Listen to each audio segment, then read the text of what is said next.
La Gemara dans Sota, en page 2a, ça j'adore la faire, ça c'est le moment que je kiffe dans le cours.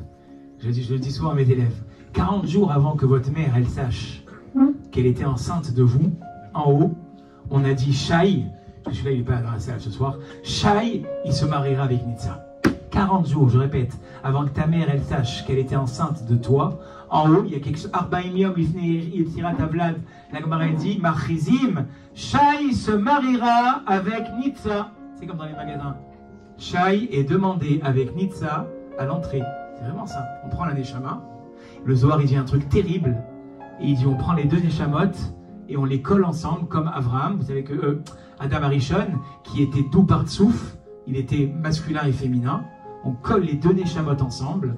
On les fait descendre et dès qu'elles traversent le ciel et qu'elles descendent en bas, la Neshama de l'homme, elle va dans un corps et la Neshama de femme, elle va dans un corps.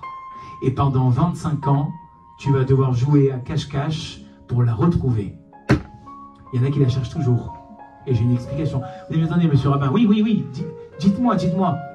Mais oui, vous allez me dire, mais attendez, il y en a bien qui se sont jamais mariés. Il y en a bien qui sont divorcés. Donc c'est quoi votre histoire là? C'est quoi cette histoire de Neshamot? Il y en a bien qui divorcent. Il y en a bien qui restent pas ensemble. C'est vrai. Continue la Gemara. Vezeu bezivugo arishon. L'histoire des Neshamot, c'est le premier mariage. Pour le reste, dira la Gemara, ça dépend de ton dossier. Si tu as un dossier, ou un dossier d'Averot comme ça, on va te faire épouser Dracula. Si tu as un dossier énorme, on va te faire épouser Cruella. Ça, c'est dans le deuxième.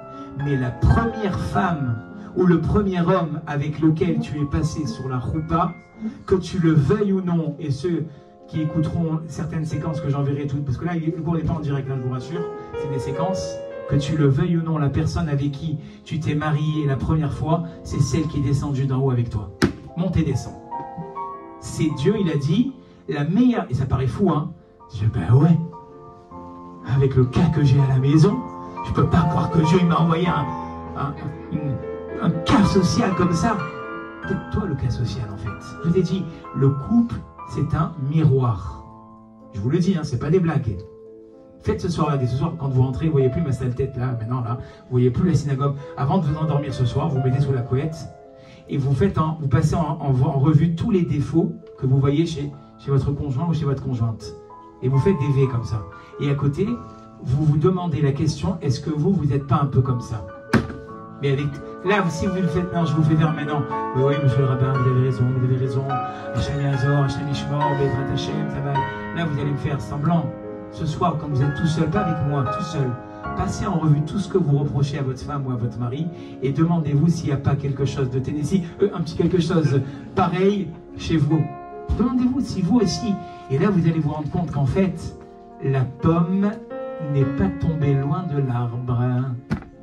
Sauf qu'on n'est pas capable de l'avouer.